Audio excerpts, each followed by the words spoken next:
이 시간 하나님을 사랑하는 마음과 예배를 사모하는 마음으로 새벽을 깨워 예배 자리에 나오신 여러분들을 환영하고 축복합니다. 이 시간 말씀을 통해 하나님의 사랑을 누리며 하나님의 은혜를 경험하는 귀한 시간이 되시길 간절히 소원합니다. 고대의 왕은 대개 전쟁 영웅들이었습니다. 크고 작은 나라들 사이에 전쟁이 일어나는 대부분의 이유는 바로 왕의 야망 때문이었고, 그 때문에 수많은 사람들이 생명과 재산을 잃어야 했습니다.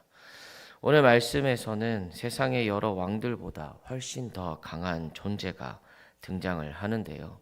그 존재는 바로 그 지역에서 제대로 된 정착지를 찾지 못해서 이리저리 떠돌아야 했던 아브람이었습니다. 동쪽 티그리스 유프라테스 강 지역을 다스리던 네 왕의 연합군과 그리고 서쪽 요단강과 사해 지역을 다스리던 다섯 왕의 연합군이 전쟁을 벌였습니다. 전쟁터는 서쪽 왕들이 다스리던 염해 곧 사해였는데, 이는 동쪽에 비해 서쪽 왕들이 힘이 약했고 동쪽 나라들이 서쪽 나라들을 침공했다는 뜻입니다. 원래 서쪽 왕들은 12년 동안 동쪽의 엘람 왕 그돌라오메를 섬기고 있었다가 13년째 되던 해에 독립을 선포했습니다. 이에 그돌라오멜이 다음 해에 동쪽 나라들과 연합해서 서쪽 지역으로 쳐들어왔고, 르바, 수스, 엠, 호리, 아말렉, 아모리 족속들이 모두 그 군사들의 발 아래 짓밟히고 말았습니다. 서쪽의 다섯 나라들은 함께 힘을 합쳐서 동쪽에서 쳐들어오는 그돌라오멜 연합군을 막으려고 노력을 했지만 역부족이었고, 결국 소돔과 고모라 왕은 도망을 가고 그 성은 함락이 되고 말았습니다. 문제는 그때 롯이 소돔에 거주하고 있었다는 사실입니다.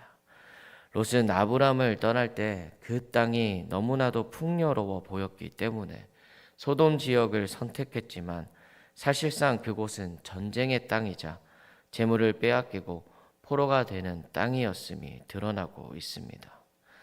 어느 시대에나 자기가 살던 나라가 전쟁에서 패하게 되면 비참해지기 마련입니다. 하나님의 언약이 아니라 눈에 보이는 풍요를 선택하게 되면 잠깐은 흥하는 것처럼 보이게 될 것입니다. 하지만 결국 비참한 처지에 놓이게 됩니다. 이러한 사실을 기억하면서 언제나 하나님의 언약을 따라 살아가는 여러분들이 되시길 바랍니다. 본문에서는 아브람이 마치 왕이라도 되는 것처럼 기록되어 있지만, 사실 아브람은 아내 사레가 죽기 전까지 자기 소유의 땅은 단 한 평도 없었습니다. 몇백 명의 사람들을 거느리고 있기는 했지만 영토가 없이 그저 떠돌아다니는 하나의 부족장일 뿐이었습니다.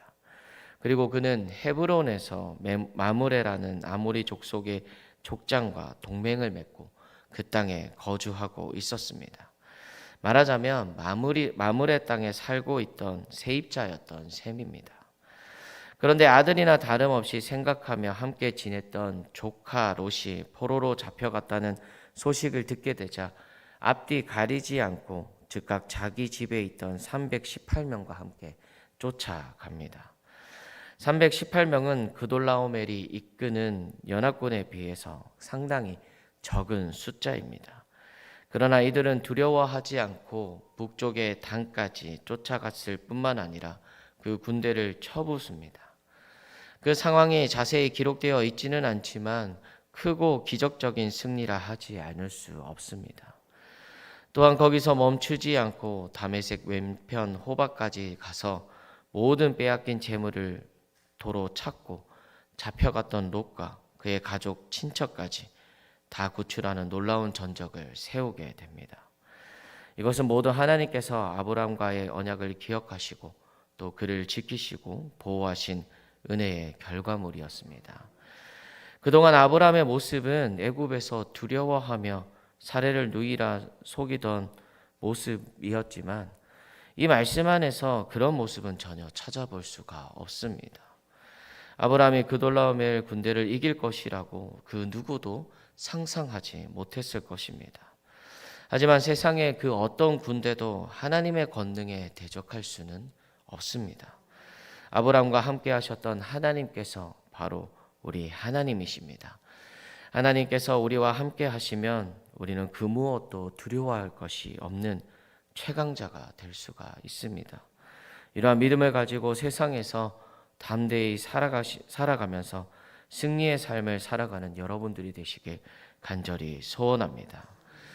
사실 아브라함은 땅을 단 한 평도 소유하지 못한 족장에 불과했지만 마치 강력한 나라의 왕처럼 주변 나라들로부터 예물을 받고 또 하사품을 내리고 관계를 정리하는 통치자의 모습을 보여주는데요. 본문에서 3번이나 반복되는 지극히 높으신 하나님이란 이 표현은 하나님의 백성이 어떤 사람과 친분을 맺고 또 어떤 사람을 멀리해야 하는가를 보여주고 있습니다. 그돌라오멜이 이끄는 연합군을 물리치고 돌아오는 아브람을 극명하게 대비되는 두 사람이 나와서 영접을 했습니다. 그중 한 사람은 소돔 왕이었습니다. 그는 최초 전쟁 당사자들 중에 한 사람이었고 하나님 앞에서는 큰 죄인이었습니다. 또 다른 한 사람은 멜기세덱이었는데 그는 하나님의 제사장이었고 그 이름 자체가 의의 왕이라는 뜻을 가지고 있습니다. 멜기세덱은 빵과 포도주를 가지고 나왔는데요. 사실 전쟁에서 승리한 지도자에게 바치는 예물이라고 하기에는 지극히 초라한 것입니다. 하지만 그는 하나님의 이름으로 아브람을 축복하면서 하나님이 그 대적을 아브람의 손에 붙이셨다고 선포합니다. 멜기세덱의 이 말은 아브람이 318명으로 그돌라오멜이 이끄는 군대를 물리칠 수 있었던 것이 바로 하나님의 도우심 덕분이었음을 확증해 주고 있습니다. 그리고 아브람은 자신이 승리하고 얻은 전리품 중에 10분의 1을 멜기세덱에게 주었는데 이것은 멜기세덱이 가지고 온 빵과 포도주에 비하면 훨씬 많은 재물이었습니다. 또한 아브라함을 축복하는 사람은 복을 받는다는 하나님의 약속이 성취된 것입니다. 아브라함에게서는 승리자의 오만함을 전혀 찾아볼 수가 없습니다. 이처럼 물질적인 이익을 주는 사람이 아니라 하나님을 섬기며 그분의 이름을 축복하는 사람을 가까이 하는 것이 참된 지혜입니다. 전쟁의 승리는 모두 하나님께로부터 오기 때문입니다. 반대로 소돔 왕의 태도는 멜기세덱과 상당히 다른 모습을 보여주고 있습니다. 소돔 왕은 아브라함이 얻은 전리품을 그의 소유로 인정을 하면서도 다만 자기가 다스리던 사람들만 돌려달라고 요구를 합니다. 이것은 언뜻 보면 합리적인 제안처럼 보이기도 하고 또 멜기세덱이 아브라함에게 제공한 분량에 비해 훨씬 더 많은 예물로 아브라함의 호의를 얻으려 했다고 볼 수도 있습니다. 하지만 아브라함은 하나님의 이름으로 맹세하며 소돔 왕의 재물을 자신이 취하지 않겠다고 선언을 하는데요. 이것은 소돔 왕이 자기가 아브라함을 부자로 만들었다는 말을 하지 못하게 하려는 것입니다. 아브라함은 다만 자신을 따라 함께 싸운 318명이 먹은 것과 또 전쟁에 참여한 아넬과 에스골과 마므레의 분깃은 제외하고 돌려주겠다고 말합니다. 이 말은 다른 사람들의 수고에 대한 합당한 보상을 제외하고는 모두 돌려주겠다는 뜻으로 소돔 왕 당신과 더 이상 깊이 교류하고 싶지 않다는 마음을 암시한 것입니다. 아브라함의 이러한 반응은 많은 재물로 아브라함의 환심을 사려고 한 소돔 왕을 머쓱하게 만들었을 것입니다. 아브라함은 하나님을 섬기는 이 멜기세덱에게는 겸손한 모습을 보이며 호의를 베풀었지만 반면 악인이었던 소돔 왕과는 철저히 절연하는 모습을 보여주고 있습니다. 이것이 바로 죄인의 길에 서지 않는 지혜입니다. 성도인 우리는 하나님을 인정하지 않는 사람들과 멍에를 함께 매지 말고 악인들을 멀리함으로써 거룩한 삶의 모습을 보여야 합니다. 이러한 믿음의 삶을 살아가시길 바랍니다.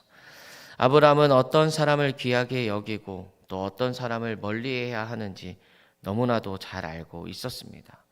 성도가 가까이 해야 하는 사람은 하나님을 섬기고 그분의 능력을 힘입는 사람입니다.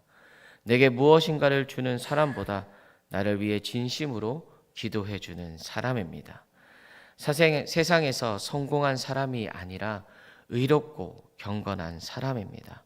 이러한 사람들을 가까이 하며 지내는 여러분들이 되시길 간절히 소원합니다. 기도하시겠습니다. 언제나 우리의 편이 되어 함께 하시는 하나님을 신뢰하며 살아가게 하시고 또 그로 인해 승리의 삶을 살아가게 하여 주시옵소서.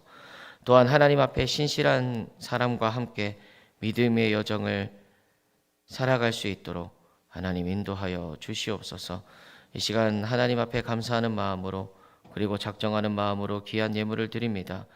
예물을 드리는 손길을 기억하셔서 기도하는 모든 제목들이 하나님의 은혜로 이루어지게 하시고 그 은혜를 통하여 하나님을 더욱더 의지하게 하여 주시옵소서. 이번 주는 이웃교회와 함께 하는 예배를 드립니다. 하나님 그 시간들 가운데 우리에게 은혜를 더하여 주시고 또 그 시간들을 통하여서 하나님의 나라가 확장되어져 가는 놀라운 역사가 경험케 되게 하여 주시옵소서. 또 여름 수련회와 또 여름 성경학교가 준비 중에 있습니다. 하나님 준비하는 모든 손길들을 기억하셔서 하나님의 힘과 능력으로 덧입어 주셔서 지치지 않도록 하시고 또 참여하는 모든 학생들과 아이들이 하나님을 만나고 또 이 시간들을 통하여서 변화되는 놀라운 역사하심을 경험케 하여 주시옵소서. 우리 교회에 속한 모든 성도님들의 삶을 기억하셔서 하루하루를 살아가는 시간들을 하나님께서 주시는 은혜와 사랑을 누리며 늘 감사하는 삶을 살아가게 하여 주시옵소서. 또 아픈 성도님들도 있습니다. 그들에게 주님께서 찾아가 주셔서 먼저 그들의 아픔으로 인해 힘든 마음을 위로하시고 아픈 부위에 치유의 손길을 얹으사 하루속히 회복될 수 있도록 역사하여 주시옵소서. 또 이 시간 우리의 기도 제목들을 주님 앞에 들고 나왔습니다.